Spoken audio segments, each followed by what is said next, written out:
It was just another ordinary Saturday, or so I thought. Sunlight streamed through the attic's narrow window, casting golden streaks over dusty boxes and forgotten mementos. I'd gone up there with a clear goal: declutter, toss out old junk, and make some space. But life is a way of shifting in a single, unremarkable moment. That's when I found it. The receipt. At first glance, it was nothing special. A folded slip of paper tucked between an old photo album and a half-empty box of Christmas ornaments. It looked out of place among the chaos of keepsakes, so I opened it out of idle curiosity. My eyes skimmed over the name of a restaurant I didn't recognize, then stopped dead at the date. It was from a weekend I had been out of town for work. My first thought was practical. Maybe she had gone out with friends. We both led busy lives, and the occasional night apart wasn't unusual. But then another detail caught my attention. A dinner for two. A bottle of wine that cost more than we'd typically spend. It was the kind of indulgence we reserved for anniversaries or special occasions, not just an ordinary night out. The attic suddenly felt oppressive. Dust particles swirled in the sunlight, but I couldn't focus on anything but that receipt. My heart hammered as my mind tried to reconcile what I was holding. It was the kind of evidence you only see in movies, the stuff of late-night dramas and tabloids. Not real life. Definitely not my life. I tried to brush it off as nothing. She would have mentioned it if it were important, I told myself. But deep down, a voice whispered that something wasn't right. I folded the receipt carefully and slipped it into my pocket before descending the attic stairs, the boxes forgotten. That night, as we sat at dinner, I found myself studying her. Her gestures, her smile, the way she spoke. Had her laugh always sounded this forced? Did she always avoid eye contact for just a fraction too long? My mind raced with possibilities, but I kept my thoughts to myself. It was too soon to jump to conclusions. Still, the unease lingered, like a stone in my shoe that I couldn't shake. Days passed, but the feeling didn't subside. If anything, it grew, gnawing at the edges of my mind like a persistent itch. Every time she reached for her phone or came home later than usual, my pulse quickened. But it wasn't until I noticed her newfound protectiveness over her phone that doubt truly turned into suspicion. She had always been casual about leaving it on the kitchen counter or by the nightstand, but now it seemed to follow her everywhere. It became a permanent fixture in her hand, and when she wasn't holding it, it was tucked away in her purse, far out of reach. I tried to ignore it. I told myself I was being paranoid. But the image of that receipt kept resurfacing, demanding answers I couldn't provide. Finally, I reached a breaking point. One evening, while she was in the shower, I stood in the bedroom with her phone in my hand, my palms damp with sweat. The screen stared back at me, locked and unyielding. I told myself I would put it down, that invading her privacy wasn't the answer. But my thumb moved almost of its own accord, swiping up and entering the passcode I had seen her use countless times. Her messages opened like a window into a world I didn't recognize. Most of them were innocuous, chats with friends and coworkers. But then I saw the name, Derek. The messages weren't explicit, at least not at first glance, but they were too familiar, too intimate. He complimented her dress in one, thanked her for a wonderful evening in another. My stomach turned. Scrolling further, I found their plans for another meeting. This weekend, another dinner at another restaurant I didn't recognize. The words blurred as my eyes filled with tears, a mix of anger, confusion, and heartbreak welling up inside me. I wanted to throw the phone across the room, confront her right then and there. But something held me back. I needed more. More proof, more clarity, more time to process the storm raging inside me. I set the phone down on the nightstand and left the room just as the shower turned off. My heart pounded in my ears as I paced the living room, struggling to keep my composure. She came down moments later, her hair wet and a towel draped over her shoulders, and smiled at me like nothing was wrong. That smile, once my refuge, now felt like a knife twisting in my chest. That night, I lay awake long after she had fallen asleep, her steady breathing a cruel reminder of how easily she could rest while I unraveled. My mind replayed the messages over and over, each one a dagger, slicing into the fabric of our life together. This wasn't the woman I thought I knew, or Maybe she was, and I had simply been too blind to see. I knew I couldn't stay in limbo forever. The upcoming weekend would bring their rendezvous, and with it, my chance to confirm what I already feared. I hated myself for it, for the lengths I was willing to go to uncover the truth. But I had no choice. The doubt, the gnawing uncertainty, was unbearable. As the weekend approached, I felt like a man on the edge of a cliff, teetering between heartbreak and fury. Every interaction with her felt strained, every shared moment laced with an undercurrent of tension. And yet, she seemed oblivious, moving through her days with a carefree ease that only deepened my pain. When Saturday arrived, I followed her. My heart raced as I trailed her car through the winding streets of our town, careful to keep my distance. She didn't look back once. She didn't suspect a thing. I watched as she pulled into the parking lot of an upscale bistro, stepping out of her car with an ease that belied the storm brewing in my chest. And then I saw him. Derek. They greeted each other warmly, her hand brushing his arm in a gesture so casual yet so intimate it made my stomach churn. They disappeared into the restaurant, and I sat there, frozen, watching the life I thought I knew unravel before my eyes. I sat in my car, paralyzed, staring at the glowing sign of the bistro where she had just entered with him. My hands gripped the steering wheel so tightly that my knuckles turned white. 1,000 thoughts collided in my head. Do I go in? Do I confront her here, in front of everyone? Do I wait for her to come home and demand answers there? The weight of indecision was crushing. The restaurant's large windows offered a clear view of the interior. I adjusted my seat and leaned forward, trying to remain inconspicuous. My heart pounded as I scanned the bustling dining room, searching for her. And then I saw them, tucked into a dimly lit corner, just far enough from the main dining area to offer a veneer of privacy. She leaned forward, her face alight with laughter, her hand resting lightly on his forearm. It was a look I hadn't seen in years. That was the moment my anger outweighed my restraint. My chest burned with a toxic mix of rage and humiliation. It was one thing to suspect. It was another to witness. Every instinct screamed at me to march in there and demand an explanation, to make a scene so big that she could never deny what she had done. But something held me back. A faint, desperate hope that there might still be an explanation, however improbable. I grabbed my phone and snapped a picture. The act felt both petty and necessary, a way to anchor the surreal moment in something tangible. Proof. Not for anyone else but me. Evidence that this nightmare was real, that I wasn't imagining it. I watched for a few more agonizing minutes, each passing second feeling like an eternity. The way she smiled at him, the way he leaned closer to whisper something in her ear, it was a level of intimacy that cut me deeper than I thought possible. My stomach churned as I realized that this wasn't new. It was practiced, comfortable, like they had done this before. Finally, I made my decision. I couldn't sit there any longer, stewing in my anger and pain. I had to confront her.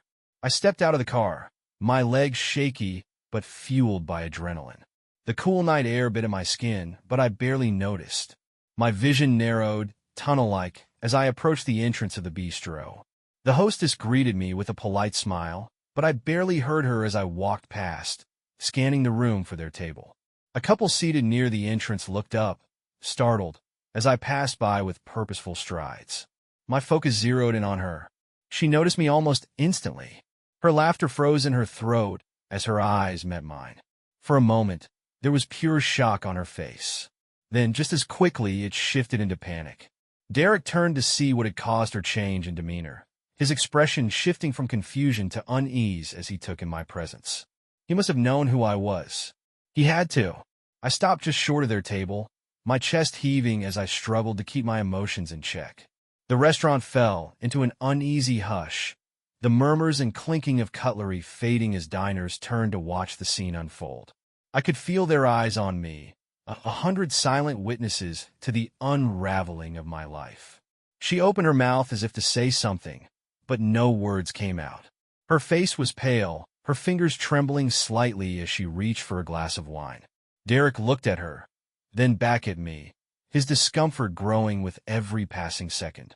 He finally stood, as if to defuse the tension, but his posture betrayed his nervousness. I kept my voice low, but the strain in it was unmistakable. I asked her a question I already knew the answer to, my words carrying the weight of accusation. Her lips moved, but whatever excuse she was fumbling for never reached my ears.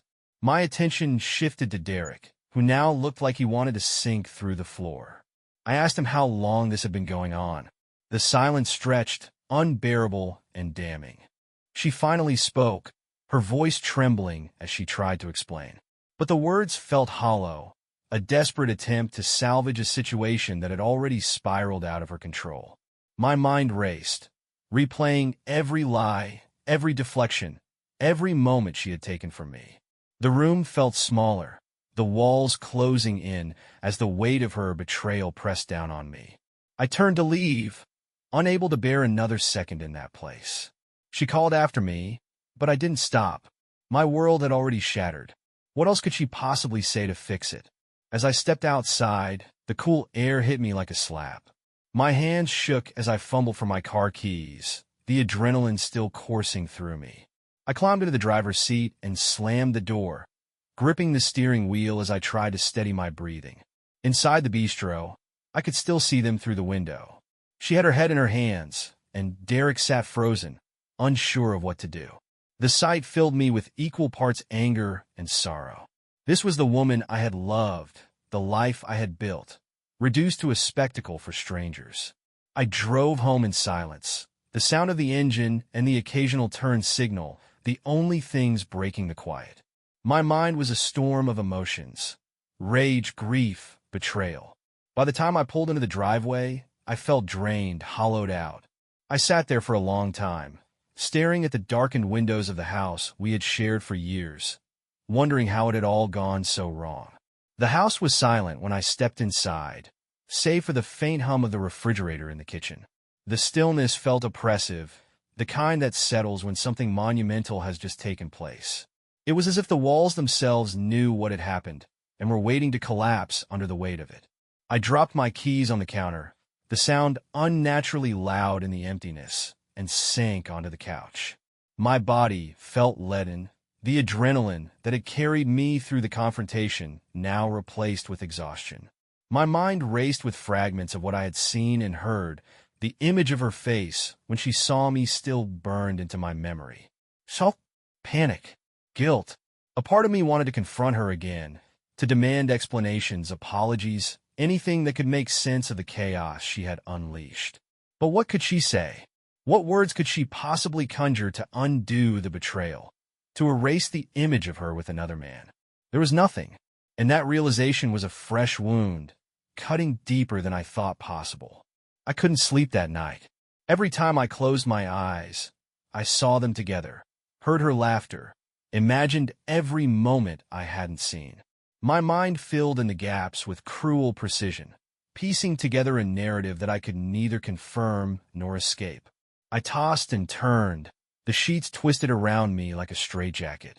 By the time the first rays of dawn filtered through the curtains, I felt like a shell of myself. She didn't come home that night. I wasn't sure if I wanted her to. Part of me dreaded the confrontation that would inevitably follow. Another part hated the idea of her being with him, of their night continuing while I sat alone in our house, unraveling. When she did return the next morning, the click of the door felt like a gunshot. I was sitting at the kitchen table, a cold cup of coffee in front of me. She froze when she saw me, her expression a mix of trepidation and shame. She set her purse down slowly, her movements deliberate, as if trying not to provoke me. I waited for her to speak, but the silence stretched between us, heavy and suffocating. She finally broke it with a feeble attempt at explanation, her voice low and unsteady. She insisted it wasn't what I thought, that I had misunderstood. But her words rang hollow, the rehearsed tone betraying their lack of sincerity. I asked her the only question that mattered. Why? Why him? Why us? Her answer came in fits and starts, fragments of excuses that only deepened the ache in my chest. She spoke of feeling distant, of wanting something more, of things she claimed I hadn't noticed. It was a list of grievances that felt like a knife, each one twisting the blame toward me. Anger flared, sharp and sudden. I told her she had no right to rewrite our history, to paint herself as the victim in a betrayal she had orchestrated. I reminded her of everything we had built together, the life we had shared. She flinched at my words, her defenses crumbling, but it wasn't enough. The damage was done, and no amount of justification could change that. She asked for time, for a chance to explain herself fully, to try and fix what was broken. But how do you fix something that has been shattered into a million pieces? How do you rebuild trust when it has been obliterated? I couldn't answer those questions, not then, not in the state I was in. I left the house later that day, unable to stand being in the same space as her. I drove aimlessly, the roads blurring into one another as I tried to escape the suffocating weight of it all. My phone buzzed with messages, her name lighting up the screen, but I couldn't bring myself to answer. Each ping was a reminder of the life I no longer recognized, of the woman I no longer knew. I found myself parked by a small park we used to visit when we first moved to the neighborhood. It was a place filled with memories of picnics and laughter, of lazy Sunday afternoons spent dreaming about the future. Sitting there now, it felt like a cruel mockery of what we once had. I stayed until the sun dipped below the horizon, the shadows stretching long across the ground. When I finally returned home, the house was dark, her car absent from the driveway. Relief and sadness washed over me in equal measure. I didn't know where she was, but for the first time, I didn't care. All I wanted was to be alone with my thoughts, to try and make sense of the chaos that had upended my life. That night, as I lay in the darkness, I felt the first stirrings of resolve. I didn't know what the future held, but I knew one thing. I couldn't go back to the way things were. The life we had shared was gone, replaced by something cold and unfamiliar.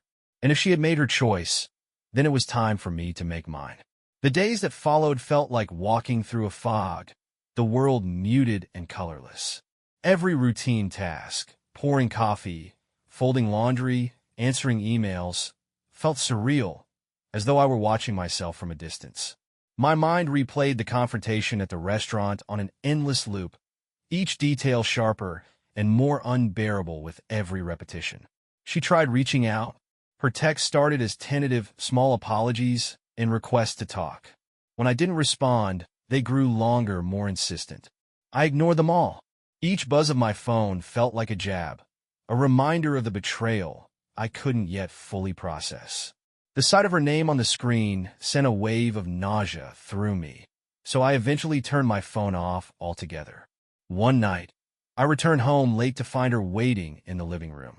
She sat on the edge of the couch, her posture tense, her hands clasped tightly in her lap. The room was dim, lit only by the soft glow of a table lamp, and the air was thick with unspoken tension. She looked up when I entered, her eyes red and swollen from crying. The sight of her in such a state might have once softened me, but now it only fueled my anger. She asked for a chance to explain, her voice cracking under the weight of her emotions. I stood there for a moment, torn between the desire to lash out and the overwhelming exhaustion that had settled into my bones. Her words spilled out in a torrent, a jumble of apologies and excuses that did little to quell the storm inside me. She admitted to the affair, though she downplayed its significance, insisting it was a mistake, a momentary lapse in judgment. She said it didn't mean she loved me any less, that she still wanted to save our marriage. I asked her how long it had been going on, and her hesitation spoke volumes. Weeks, she finally admitted. Months, maybe. She claimed it hadn't been serious, that she had been confused, seeking something she couldn't quite articulate. Her words felt like salt in a wound, every syllable deepening the pain. I told her I needed time, space to think. Her face fell, but she nodded, retreating to the guest room without another word. The house felt impossibly quiet once she was gone, the kind of silence that presses against your ears and makes you feel like you're suffocating. The next morning, she left early for work, and I was relieved to have the house to myself. I wandered from room to room, unable to focus on anything for more than a few minutes. Every corner of the house held memories of our life together. now tainted by the knowledge of her betrayal. I found myself in the bedroom, standing before her closet. Her clothes hung neatly in a row, the familiar scent of her perfume lingering in the air. My gaze fell on the dress she had worn to the restaurant, the one she had worn for him. It hung there, innocent and unassuming, but to me, it was a symbol of everything I had lost. Impulsively, I grabbed the dress and stuffed it into a garbage bag, along with a few other items that reminded me too much of her duplicity. Shoes, jewelry, even a scarf she had once said was her favorite. I dragged the bag to the garage and threw it into the corner, feeling a grim satisfaction as I watched it fall into the shadows. That evening, I started looking into lawyers. The thought of divorce had loomed over me since the moment I saw her with him, but now it felt inevitable. I wasn't ready to take that step yet, but I wanted to be prepared. I needed to know my options, to understand what lay ahead. Her texts continued, though they had grown less frequent.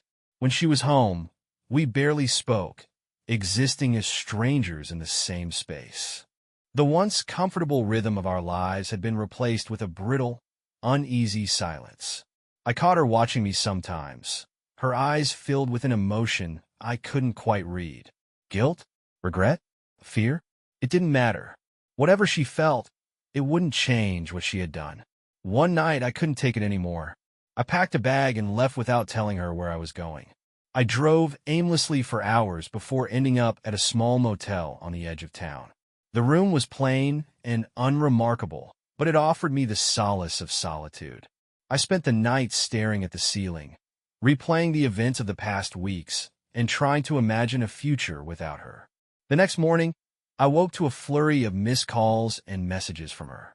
I ignored them all, determined to carve out a space for myself, however small. For the first time in weeks, I felt a glimmer of control, a faint hope that I might be able to rebuild my life from the ashes of what we once had. But even as I sat there, alone in that unfamiliar room, I knew the hardest part was yet to come. The unraveling of a life built together isn't clean or simple.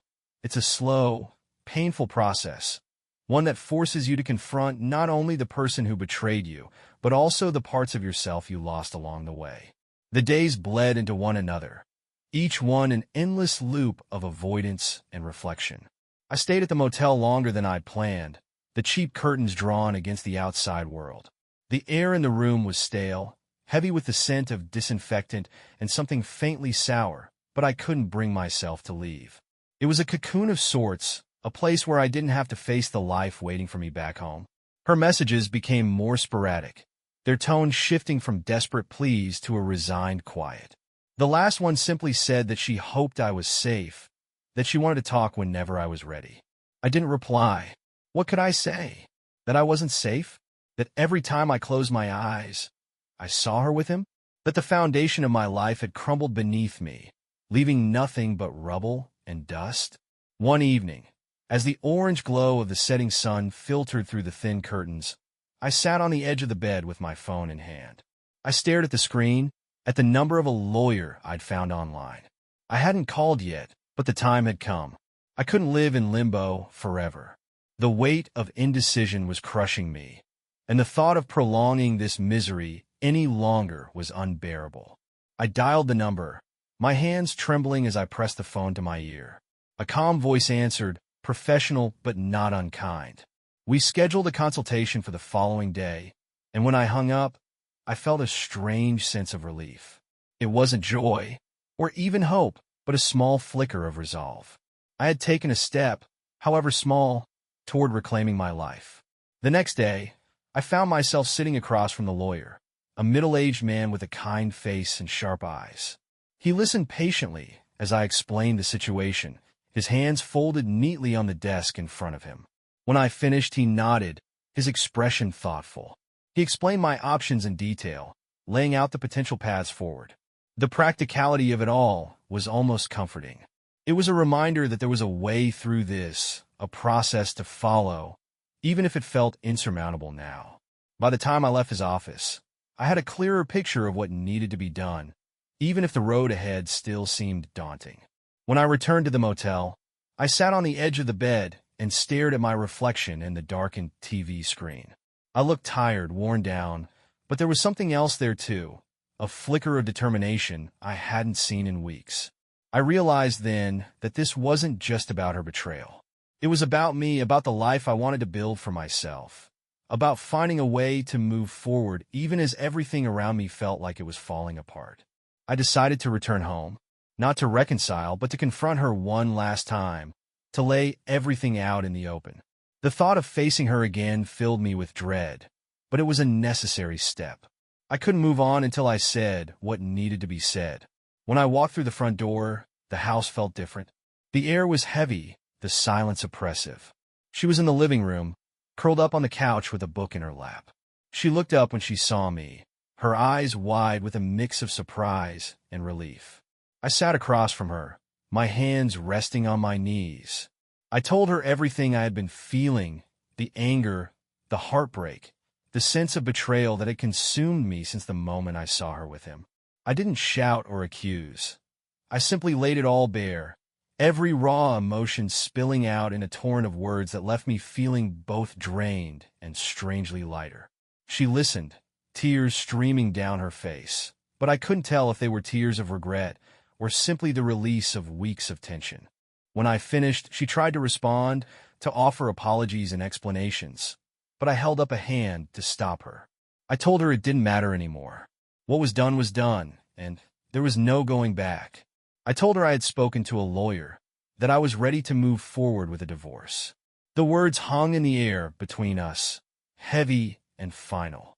She didn't argue or beg me to reconsider. She simply nodded, her shoulders slumping as the reality of the situation sank in. That night, I packed a bag with the essentials and left. This time, it wasn't an escape. It was a step forward, a conscious choice to begin the process of rebuilding my life. The road ahead would be long and painful, but for the first time in weeks, I felt a faint glimmer of hope.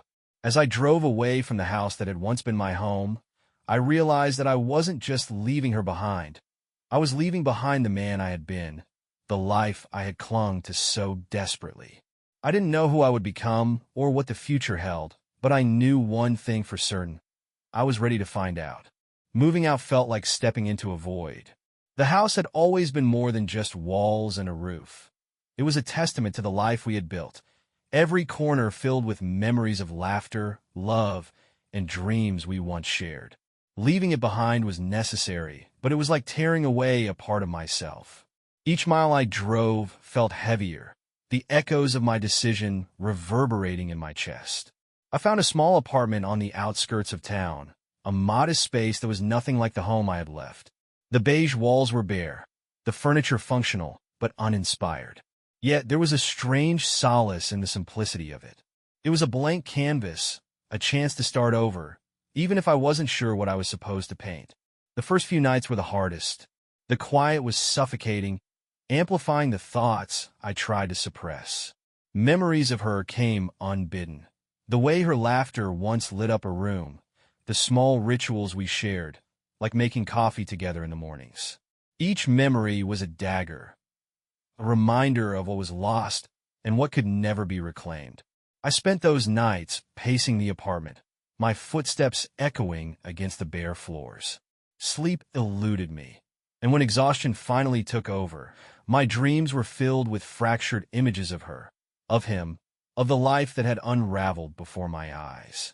I would wake drenched in sweat, the emptiness beside me a cruel reminder of how much had changed.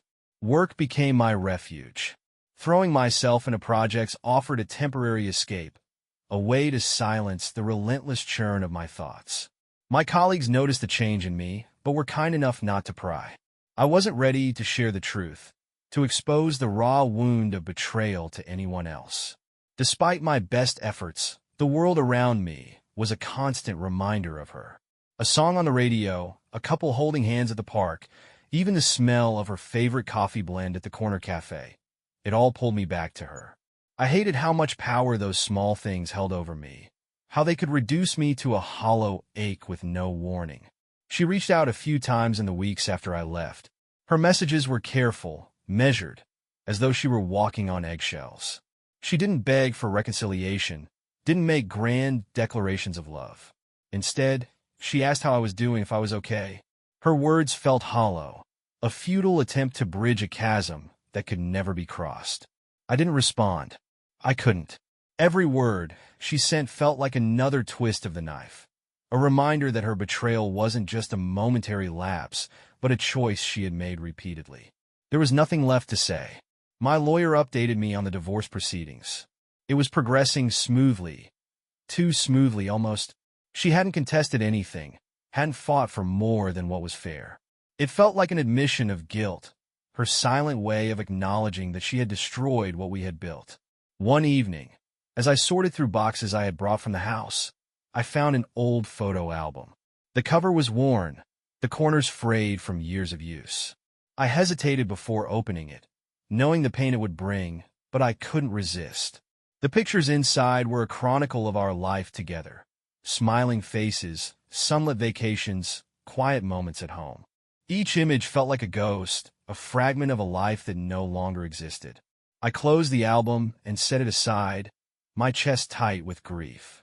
That night, I sat on the balcony of my apartment, staring at the city lights and wondering how it had all gone so wrong. The ache in my chest was no longer sharp. It had dulled into something heavier, a weight that I carried with me every moment of every day. But as the weeks turned into months, something began to shift. The pain didn't vanish, but it became more bearable, like a scar that still ached, but no longer bled. I started to find small joys in the everyday. A good book, a walk in the crisp morning air, the quiet satisfaction of a meal cooked just for myself. I even began to imagine a future again, though it was blurry and undefined. It was no longer tied to her or the life we had planned together. It was mine alone, something I could shape on my terms. For the first time since the betrayal, I felt a faint glimmer of hope. The process of healing was slow, uneven. There were days when the grief felt insurmountable, when I couldn't see beyond the pain. But there were also days when I felt lighter, when the weight of the past didn't press so heavily on my shoulders. It wasn't a straight path, but it was a path nonetheless. And as I sat in my small apartment, staring at the bare walls and the empty canvas they represented, I realized that starting over wasn't just about leaving her behind. It was about finding myself again, about rediscovering who I was without the shadow of her betrayal looming over me. For the first time in months, I felt ready to take that step. The finality of the divorce hit me harder than I expected. When the papers arrived, I stared at them for what felt like hours, my name etched alongside hers for the last time. This was it, the official end of the life we had built together. I signed them with a steady hand, but the weight of the moment pressed on my chest like an anchor. There were no grand fights, no courtroom drama. She didn't contest, and neither did I. It was over as quietly as it had begun, with signatures on a page and a solemn nod from my lawyer. When I handed the papers back, there was a sense of relief, but it was tangled with a deep, quiet grief. A chapter of my life had closed, and I wasn't sure what the next one would hold. I spent the next few days tying up loose ends, canceling joint accounts, sorting through old possessions, dividing what was hers from what was mine. It was a mechanical process, but each item I touched carried a memory. A set of mugs from our honeymoon, the blanket we had bought together during a cold winter, even the framed photo of our first house. I let most of it go, unwilling to carry the weight of those memories into my new life. The emptiness that followed was both terrifying and liberating. I had no more ties to her, no more obligations, no more excuses to dwell in the past. It was just me, standing at the edge of a vast, uncharted future. I didn't know where to begin, but for the first time in months, I felt ready to try. I started small. I redecorated the apartment, hanging artwork that felt like me instead of us. I joined a local hiking group, finding solace in the rhythm of my steps and the quiet camaraderie of strangers. I even started taking a class at the community center, something I'd always wanted to do but never had the time for. Each step was a reminder that I could rebuild, that I could create a life worth living on my own. The hardest part was letting go of the anger. It had been a constant companion, a shield against the vulnerability that came with heartbreak. But as the months passed, I began to see it for what it was, a weight I carried alone, one that hurt only me. Forgiving her wasn't about excusing what she had done. It was about freeing myself from the grip of the past. One crisp autumn morning, I found myself at the park we used to visit together. The leaves had turned brilliant shades of red and gold, the air cool and sharp with the scent of fall. I sat on a bench, watching the world move around me, and felt something I hadn't in a long time: peace. She crossed my mind, of course. I thought about her often, though the sharp edges of those memories had softened. I wondered if she had found happiness, if she had pieced together her life as I was piecing together mine. I didn't know, and I realized I didn't need to. Her chapter in my life had ended, and it was time to focus on the one I was writing now. As I stood to leave, the sun broke through the clouds, bathing the park in a warm, golden light. I took a deep breath, filling my lungs with the crisp air, and felt a sense of clarity I hadn't in months. The pain was still there, a scar that would always be part of me, but it no longer defined me. The world stretched out before me, vast and uncertain, but filled with possibility. I didn't have all the answers, but I knew one thing for certain. I was moving forward, step by step, into a future that was entirely my own. And for the first time in a long time, I felt ready to embrace it. Thank you for watching the video. Don't forget to subscribe to the channel so you don't miss interesting life stories, and write a comment if you like the story. See you.